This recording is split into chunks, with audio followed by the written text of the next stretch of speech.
معاشرے کے مسائل کبھی حل نہیں ہوں گے جب تک یہ چار لوگ موجود ہیں، اور مسئلہ یہ ہے یہ چاروں ہر معاشرے میں موجود ہوتے ہیں۔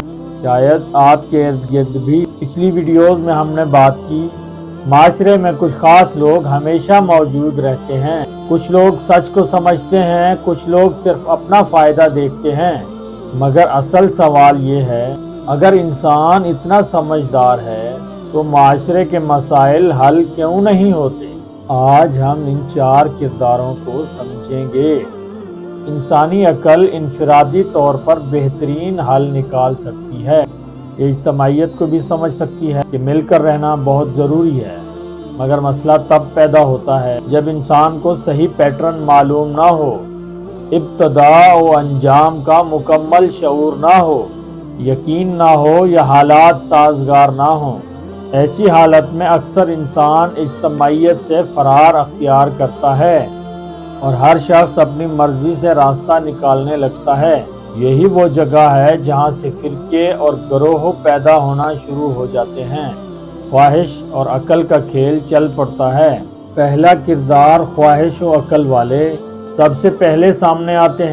یہ لوگ اپنی خواہش کے لیے طاقتور کے سامنے جھک جاتے ہیں اور موقع ملنے پر دوسروں پر غالب آ جاتے ہیں۔ یہ اصولوں کی بات کرتے ہیں مگر اصل مقصد اپنا فائدہ ہوتا ہے۔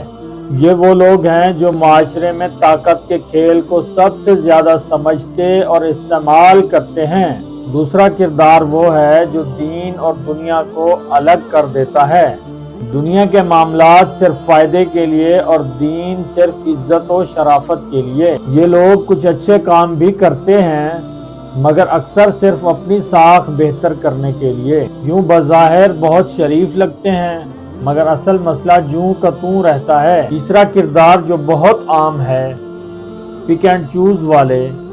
یہ اصولوں میں سے وہی اختیار کرتے ہیں جو ان کے فائدے میں ہو، آخرت کے لیے کچھ کام اور دنیا کے فائدے کے لیے بہت کچھ۔ یہ پیٹرن نسل در نسل چلتا ہے جسے معاشرہ صحیح سمجھنے لگتا ہے۔ چوتھا کردار یہ وہ لوگ ہیں جن کے پاس شعور یعنی ایمان و معرفت ہے۔ وہ اس پورے نظام کو دیکھتے ہیں اور سوال اٹھاتے ہیں، تم کس بات پر غرور کر رہے ہو؟ جو فیصلے تم کرتے ہو ان کی قیمت ہمیشہ دوسروں کو کیوں چکانی پڑتی ہے؟ مسئلہ یہ ہے جب غلط حل قوم پر مسلط ہوتے ہیں تو اس کی قیمت پورا معاشرہ ادا کرتا ہے۔ ہر طبقہ اپنا نقصان کم کرنے میں لگ جاتا ہے اور فائدہ اکثر سب سے زیادہ چالاک اور غیر ذمہ دار لوگوں کو ملتا ہے۔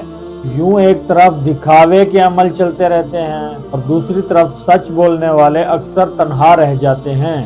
اب سوال یہ ہے، اس پورے نظام کو بدلنے کی اصل طاقت کس کے پاس ہے؟ آپ اپنی رائے کمنٹ میں بتائیں۔